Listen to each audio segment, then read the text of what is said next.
After his arm helped get the Canes in position, Carson Beck with his first rushing touchdown since a game against South Florida. That was week 3.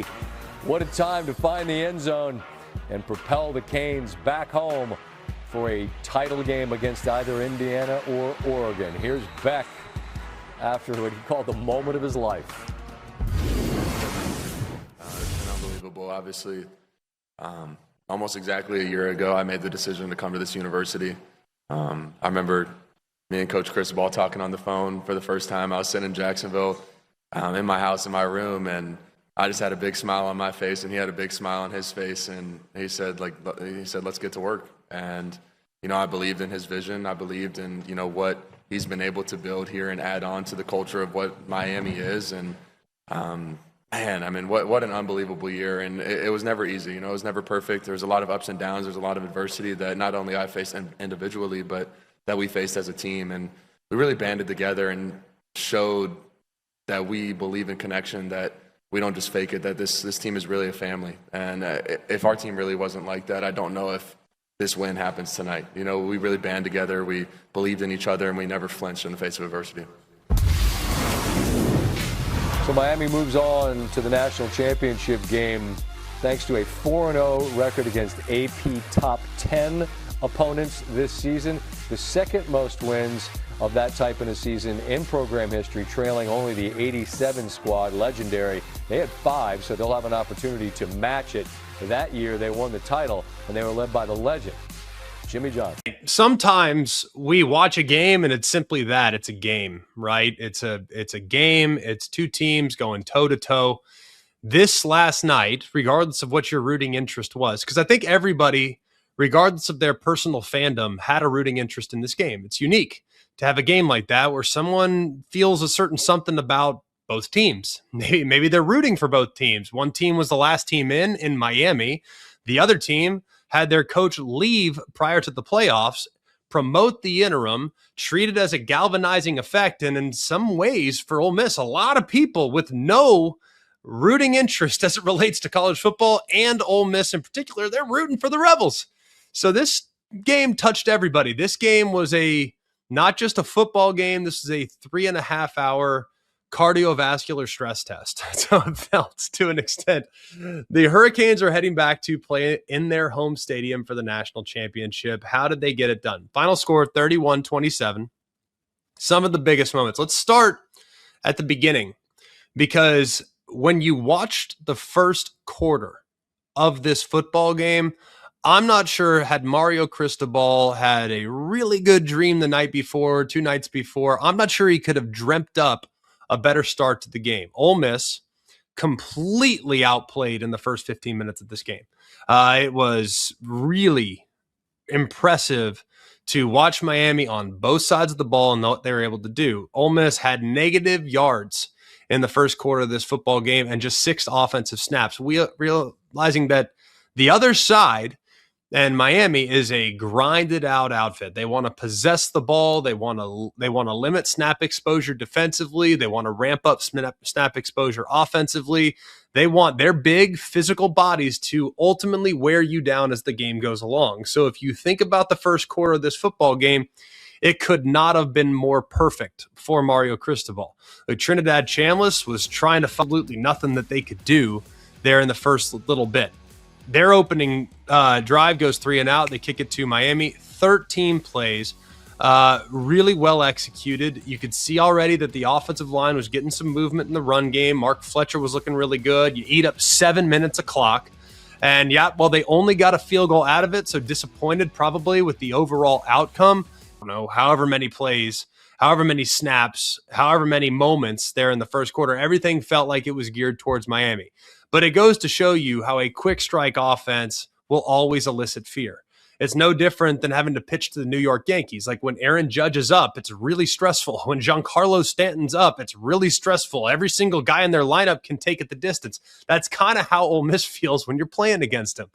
There's one gap that is unaccounted for in the run game, and then boom, there goes Kewan Lacey for 73 yards to the house. They didn't flinch. They came out, and a guy who will be central to this conversation is Carson Beck and the career arc of redemption that we've now seen from him. Because if we all look back and recall what Carson Beck was 3 years ago, 3 years ago, he's replacing Gunnar Stockton, or excuse me, not Gunnar Stockton, Stetson Bennett.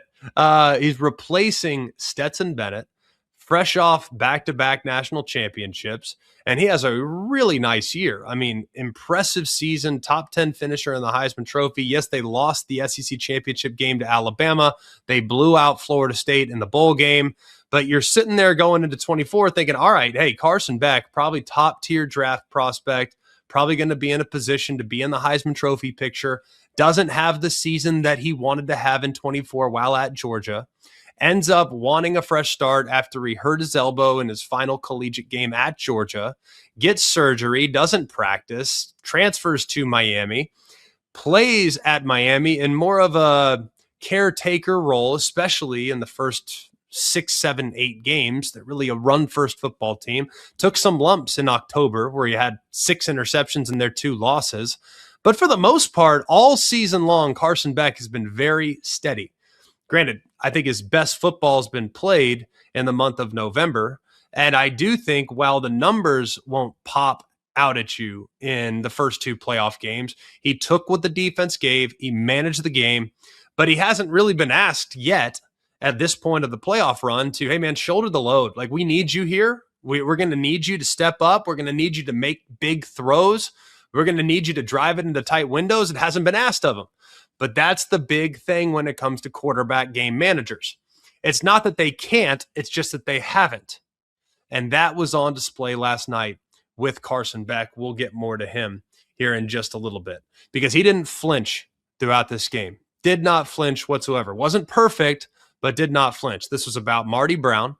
This was about the run game, the offensive line. But I think if you look at things for Miami, they were a bit of their own worst enemy in this game. There were moments in this game where it felt like they could kind of put it away. There were moments in this game where you felt like, okay, the dam's about to break for the Rebels, and Miami's going to run them out of the gym and win this game comfortably. Now, it never really materialized, but you could tell already early in the game when Carson Beck, and Ole Miss has not made a lot of mistakes in the postseason. They've been very smart. They've played good football. They've been sound for the most part. They've been opportunistic for the most part. They haven't made a ton of mistakes, especially on half. Keelan Marion gets behind the defense. They don't pass it off correctly. Carson Beck rolls to his right, sets his feet, throws it wide open.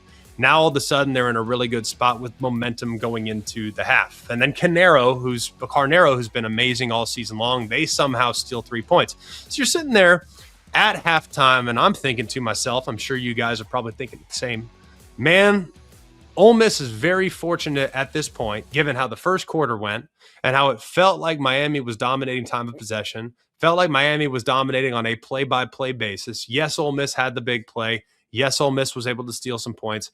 But for the most part, they're pretty fortunate to be in this game down 4.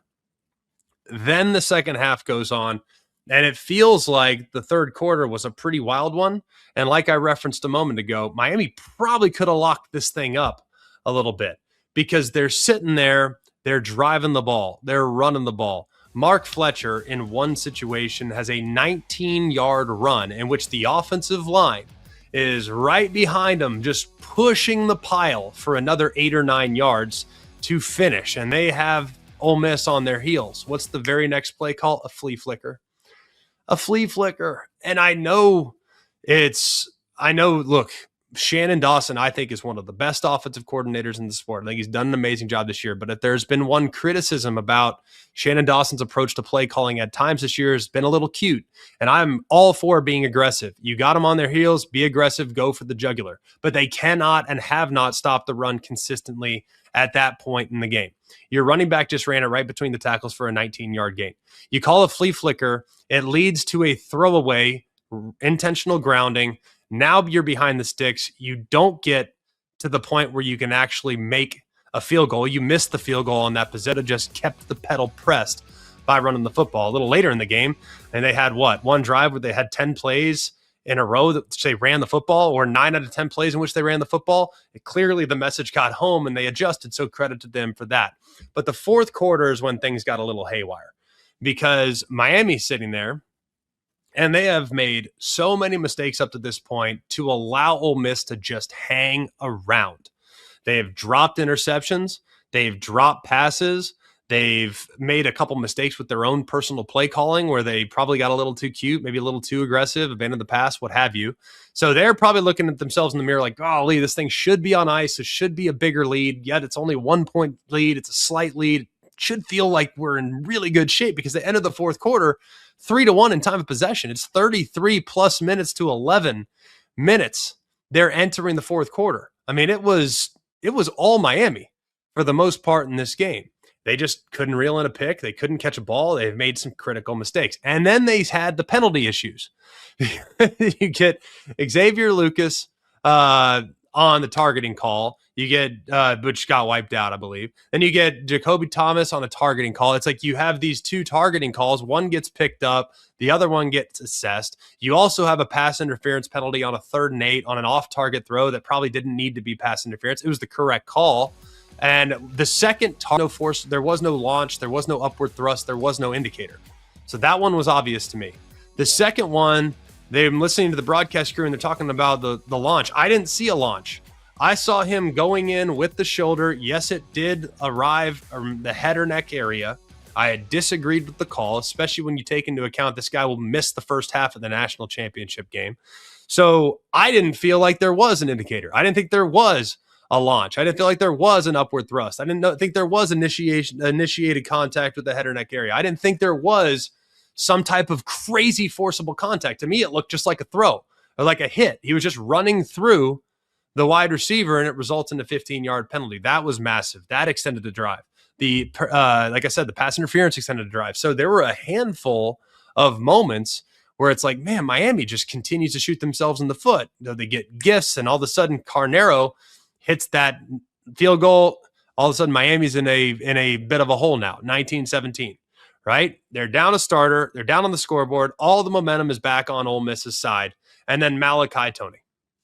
The fact that we're 11, 12 minutes into a breakdown and we've yet to describe how insane Malachi Toney is amazing.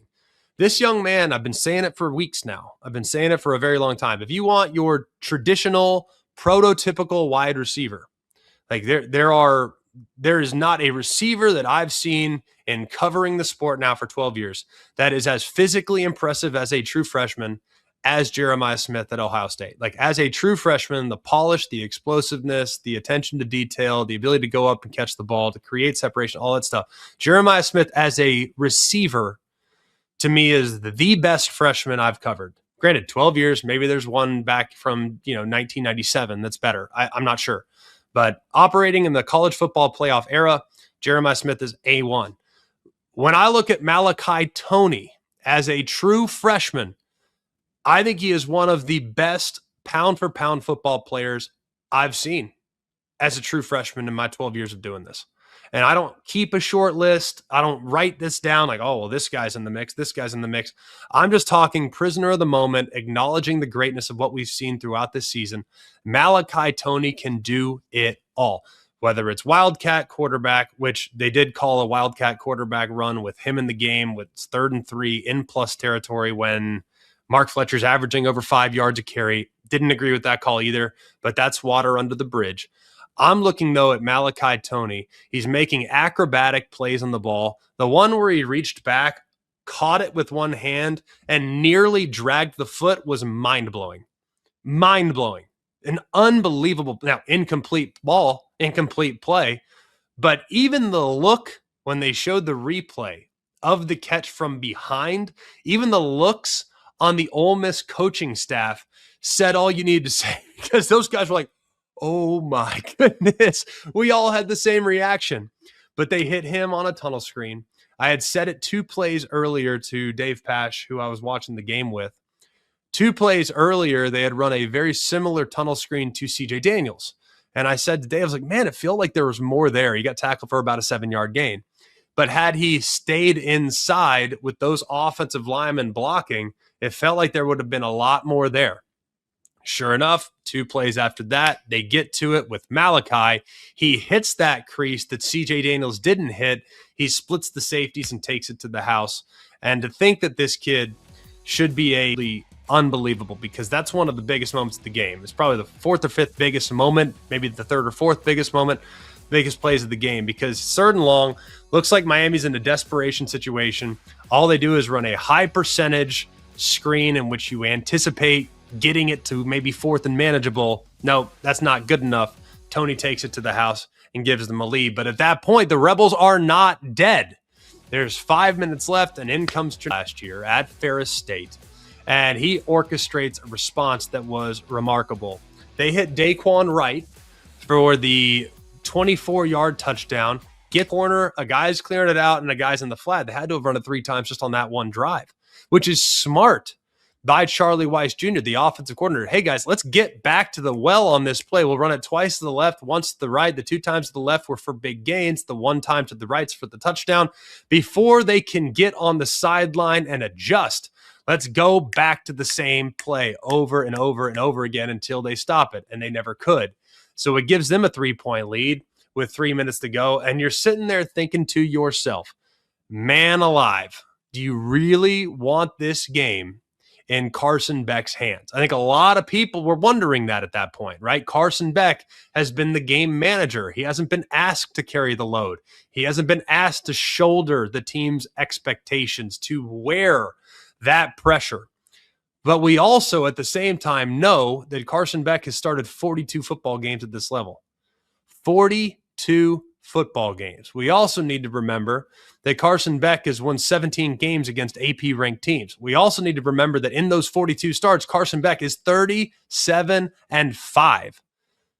He's been in that situation before. He's seen it all before, and the moment will not be too big for him, because he takes the field with 3 minutes left. They go right down the field at 75 yards.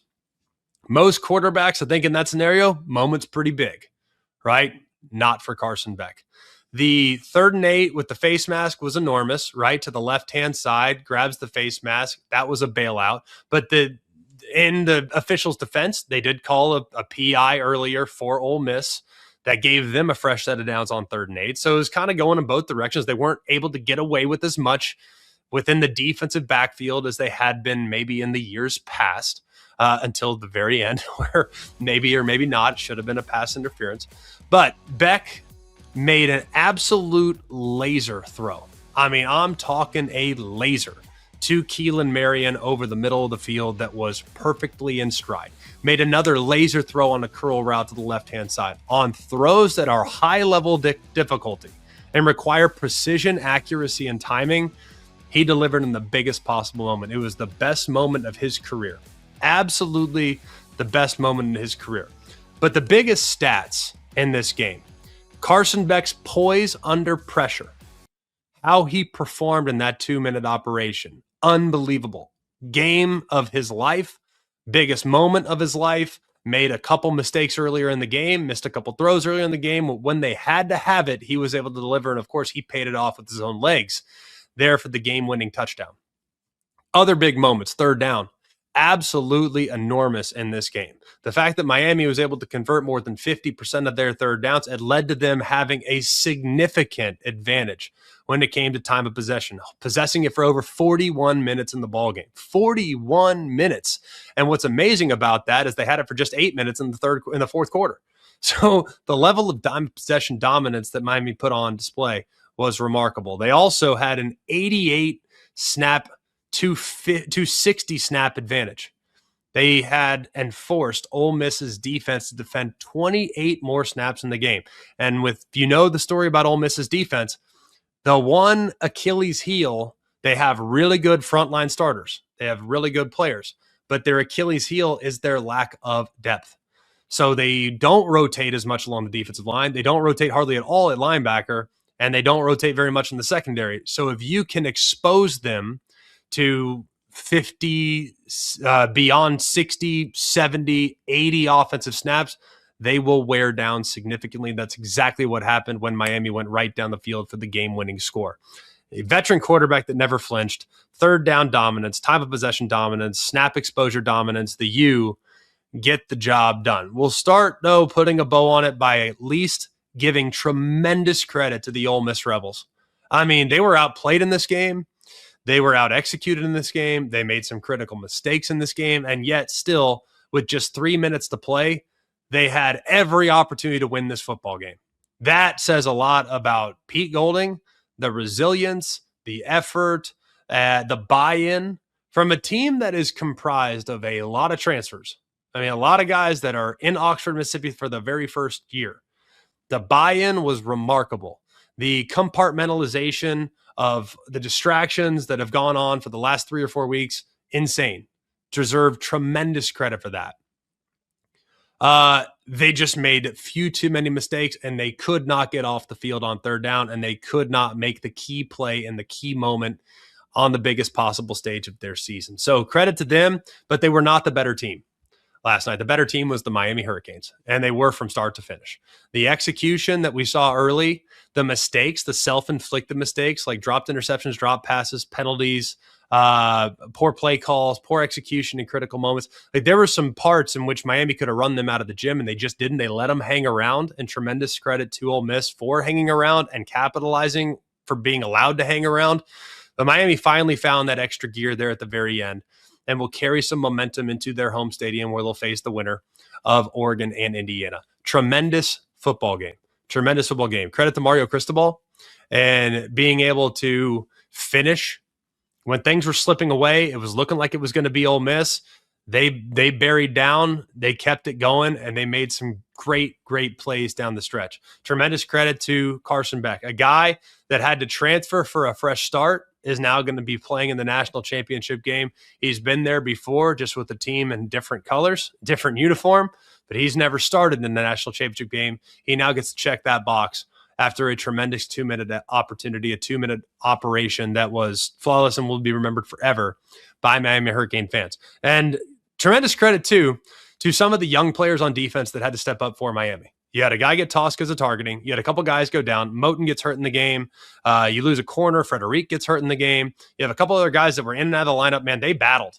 And they were looking at the end like, man, you got freshmen that are out there and on islands against good receivers having to make pivotal plays. That was not easy.